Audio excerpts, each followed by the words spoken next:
Hey fam, welcome to my channel. ಇವಾಗ ಸಾಯಂಕಾಲ 4 ಗಂಟೆ ಆಗಿದೆ. ನೋಡಿದ್ರಲ್ಲ, ಅಡುಗೆ ಮನೆಗೆ ಬಂದಿದ್ದೀನಿ ಕ್ಲೀನ್ ಮಾಡಬೇಕು ಅಂತ. ಎಷ್ಟು ಮೆಸ್ಸಿ ಆಗಿದೆ, ಎಷ್ಟು ಪಾತ್ರೆಗಳು ಬಿದ್ದಿದೆ ಅಂತ. ಆ್ಯಕ್ಚುಲಿ ಯಾವಾಗೂ ಈ ಥರ ಪಾತ್ರೆಗಳೇನು ಬೀಳಲ್ಲ. ಮನೆಗೆ ಯಾರೋ ಗೆಸ್ಟ್ ಬಂದಿದ್ರು, ಅದಕ್ಕೂ ಇಷ್ಟು ಪಾತ್ರೆ ಬಿದ್ದಿದೆ. ಶುಕ್ರವಾರದ ವ್ಲಾಗ್ ಇದು. ಸೊ ಶುಕ್ರವಾರ ಸಾಯಂಕಾಲ ದೀಪ ಅಂಟಿಸ್ಬೇಕು. ಅದಕ್ಕಿಂತ ಮುಂಚೆ ಅಡುಗೆ ಮನೆ ಕ್ಲೀನ್ ಮಾಡೋಣ ಅಂತ ಫಸ್ಟು ಬಂದಿದ್ದೀನಿ. ಈ ವಿಡಿಯೋ ಯಾರಿಗೆಲ್ಲ ಇಷ್ಟ ಆಗುತ್ತೆ ಕೊನೆವರೆಗೂ ನೋಡಿಬಿಟ್ಟು ಲೈಕ್ ಮಾಡಿ, ಸಬ್ಸ್ಕ್ರೈಬ್ ಮಾಡ್ತಿದ್ರೆ ಸಬ್ಸ್ಕ್ರೈಬ್ ಮಾಡ್ಕೊಂಡು ನೋಡಿ. ಫಸ್ಟು ನಾನು ಪಾತ್ರೆಗಳನ್ನೆಲ್ಲ ಒಂದ್ಸತಿ ನೀರಲ್ಲಿ ಹಾಗೆ ತೊಳೆದಿಕ್ಬಿಡ್ತೀನಿ. ಆಮೇಲೆ ನಾನು ಡಿಶ್ ವಾಷರ್ನ ಹಾಕಿ ವಾಶ್ ಮಾಡ್ಕೊತೀನಿ. ನಾನು ಫಸ್ಟು ಗ್ಲಾಸ್ಗಳನ್ನೇ ಸಪ್ರೇಟಾಗಿ ತೊಳ್ಕೊತೀನಿ, ಆಮೇಲೆ ತಟ್ಟೆಗಳು, ಆಮೇಲೆ ಬಟ್ಲುಗಳು. ಆವಾಗ ನಮಗೆ ತೊಳೆದು ಜೋಡಿಸ್ಕೊಂಡಾಗೂ ಈಸಿಯಾಗಿ ನಾವು ಎತ್ತಿಕ್ಬೋದು. ಇಲ್ಲಾಂದರೆ ಹುಡ್ಕೊಂಡು ಕುತ್ಕೊಳ್ಳೋಕ್ಕಾಗೋದಿಲ್ಲ.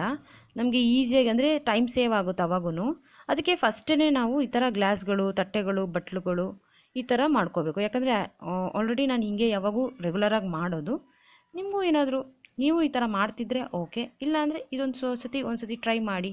ಬರೀ ಒಂದು ಸತಿ ಗ್ಲಾಸು, ಒಂದು ಸತಿ ತಟ್ಟೆಗಳು, ಆಮೇಲೆ ಒಂದು ಸತಿ ಬಟ್ಲುಗಳು.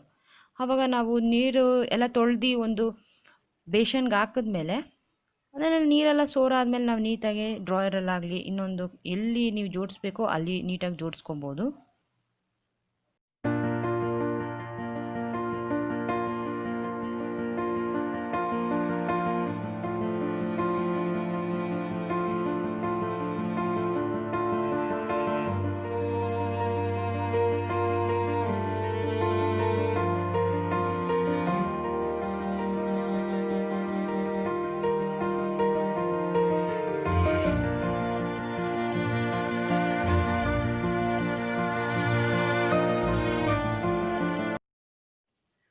ಆಯಿತು, ಪಾತ್ರೆ ತೊಳೆದಿದ್ದು ಒಂದು ಬೇಷನ್ಗೆಲ್ಲ ಹಾಕಿದ್ದೀನಿ.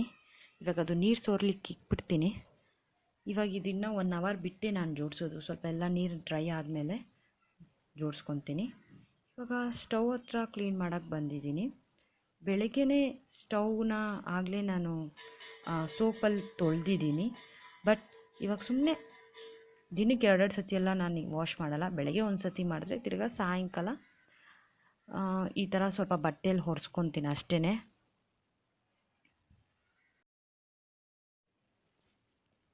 ಈ ಥರ ಕ್ಲೀನ್ ಮಾಡ್ಕೊಳ್ಳೋದ್ರಿಂದ ಸಾಯಂಕಾಲ ನಾವು ಡಿನ್ನರ್ ಪ್ರಿಪೇರ್ ಮಾಡಿದಾಗ ಒಂದು ಫ್ರೆಶ್ನೆಸ್ ಸಿಗುತ್ತೆ.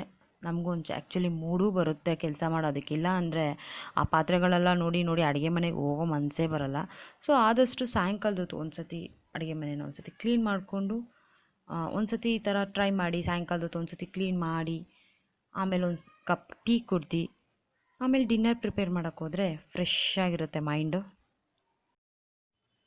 ಯಾವಾಗಲೂ ಒಂದು ಸಿಂಕ್ ಹತ್ರ ನಾನೊಂದು ಬಾಕ್ಸ್ ಇಕ್ಕಿರ್ತೀನಿ. ಯಾಕೆ ಅಂದರೆ ಅದು ವೆಟ್ ವೇಸ್ಟ್ ಅಂದರೆ ಕರ್ಬೇವಾಗಲಿ, ಈ ಹಸಿಮೆಣ್ಸಿನ್ಕಾಯಿ ಆಗಲಿ, ಒಣಮೆಣ್ಸಿನ್ಕಾಯಿ ಆಗಲಿ, ಇವಾಗ ಈರುಳ್ಳಿ ಸಿಪ್ಪೆ ಏನೇ ಆದ್ರೂ ನಾನು ಅದರೊಳಗಡೆ ಇಕ್ಕೊತೀನಿ. ಅಂದರೆ ವೆಟ್ ವೇಸ್ಟನ್ನ ನಾನು ಸಪ್ರೇಟ್ ಮಾಡಿ ಇಕ್ಕೋದು.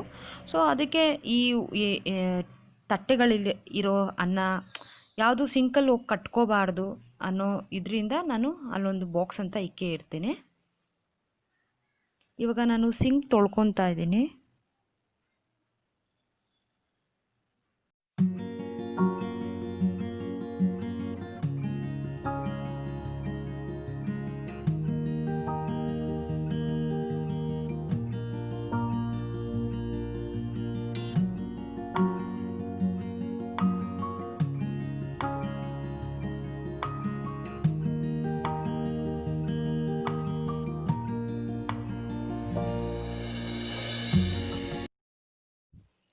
ಇವಾಗ ನೋಡಿದ್ರಲ್ಲ ಎಷ್ಟು ಕ್ಲೀನಾಗಿ ನೀಟಾಗಿ ಎಲ್ಲ ಕ್ಲೀನಾಗಿ ಸಿಂಕ್ ನೋಡಿ ಎಲ್ಲ ಕ್ಲೀನಾಗಿದೆ.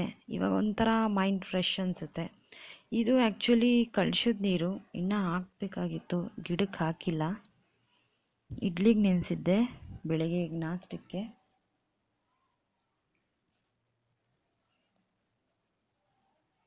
ಇವಾಗ ನಾನು ಈ ಕಳ್ಸಿದ ನೀರನ್ನ ಗಿಡಕ್ಕೆ ಹಾಕೋಕೆ ಹೋಗ್ತಾ ಇದ್ದೀನಿ. ಇನ್ನು 5:30 ಆಗಿದೆ ಇವಾಗ. ಅದಕ್ಕೋಸ್ಕರ ಗಿಡಕ್ಕೆ ಹಾಕ್ತಾಯಿದ್ದೀನಿ ನೀರನ್ನ. ಯಾವಾಗೂ ಅಷ್ಟೇ ಕಳ್ಸಿದ ನೀರನ್ನ ಯಾರೂ ತುಣಿದಿರೋ ಜಾಗದಲ್ಲಿ ಹಾಕಬೇಕು ಅಂತಾರೆ. ಅದಕ್ಕೋಸ್ಕರ ನಾನು ಗಿಡಗಳಿಗೆ ಹಾಕ್ತೀನಿ. ಅದು ಏನು ಸೋರ್ಕೊಂಡು ಬರಲ್ಲ. ಇವಾಗ ಬೆಡ್ರೂಮ್ ಕ್ಲೀನಿಂಗು, ಬಟ್ಟೆ ಎಲ್ಲ ಮಡಿಸಿ ಹಂಗೆ ಇಕ್ಕಿದೆ. ನಾನು ಬಟ್ಟೆ ಮಡಿಸ್ಬೇಕಾದ್ರೇ ಸಪ್ರೇಟ್ ಮಾಡಿ ಇಟ್ಬಿಡ್ತೀನಿ. ಅಂದರೆ ಇವಾಗ ಮಕ್ಕಳದಾಗಿದ್ದರೆ ಮಕ್ಕಳದು, ನಮ್ಮ ಹಸ್ಬೆಂಡ್ದು, ನಂದು ಬೆಡ್ ಸ್ಪ್ರೆಡ್ ಒಂದು ಕಡೆ. ಯಾಕಂದರೆ ನಮ್ಗೆ ಈಸಿ ಆಗುತ್ತೆ ಎತ್ತಿಕ್ಬೇಕಾದ್ರೂ. ಇಲ್ಲಾಂದರೆ ಒಂದೇ ಸತಿ ನಾವು ಮಡಿಸಿಕ್ಬಿಟ್ರೆ ಅದು ಅದಲು ಬದಲು ಆಗ್ಬಿಡುತ್ತೆ. ಆಮೇಲೆ ಅದನ್ನು ಹುಡುಕಿ ನಾವು ಸಪ್ರೇಟ್ ಮಾಡಿ ಅದೊಂದು ದೊಡ್ಡ ಟೈಮ್ ವೇಸ್ಟು. ಈ ಥರ ಮಾಡೋದ್ರಿಂದ ಮಡಿಸ್ಬೇಕಾದ್ರೇ ಸಪ್ರೇಟಾಗಿ ಮಡಿಸಿಕ್ಬಿಟ್ರೆ ದೊಡ್ಡ ಟೈಮ್ ಸೇವ್ ಆಗುತ್ತೆ. ಹೇಳಬೇಕು ಅಂದರೆ ತುಂಬಾ ಸೇವ್ ಆಗುತ್ತೆ.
ಇವಾಗ ಕಸ ಎಲ್ಲ ಹೊಡೆದಿದ್ದಾಯಿತು.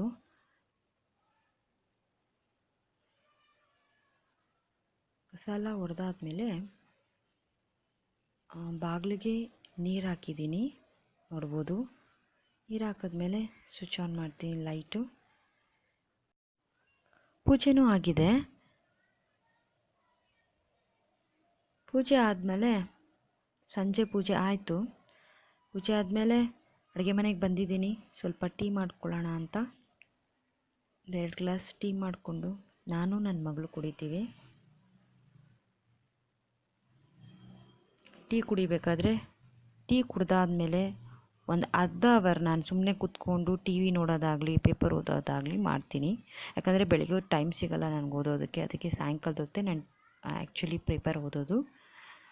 ಅದಕ್ಕೋಸ್ಕರ ಆ ಟೈಮ್ ನನಗೆ ಅಂತ ಇಟ್ಕೊಂಡಿರ್ತೀನಿ. ಅಂದರೆ ಟೀ ಕುಡ್ಕೊಂಡು ಪೇಪರ್ ಓದ್ಕೊಂಡಾಗಲಿ ಟಿ ವಿ ನೋಡೋದಾಗಲಿ ಮಾಡ್ತೀನಿ.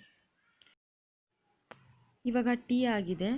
ಟೀ ಕುಡ್ಕೊಂಡು ರಿಲ್ಯಾಕ್ಸ್ ಮಾಡ್ತೀನಿ ಇವಾಗ ನಾನು. ಈ ಥರ ವಿಡಿಯೋ ನಿಮ್ಗೆ ಇಷ್ಟ ಆಯಿತು ಅಂದರೆ ಲೈಕ್ ಮಾಡಿ, ಸಬ್ಸ್ಕ್ರೈಬ್ ಮಾಡೋದನ್ನ ಮರಿಬೇಡಿ. ಈ ಥರ ಇಷ್ಟ ಆಯಿತು ಅಂತ ಒಂದು ಕಮೆಂಟ್ ಬಾಕ್ಸಲ್ಲಿ ಕಮೆಂಟ್ ಮಾಡಿದ್ರೆ ನಾನು ನೆಕ್ಸ್ಟು ಇದೇ ಥರ ವ್ಲಾಗ್ನ ಕಂಟಿನ್ಯೂ ಮಾಡ್ತೀನಿ.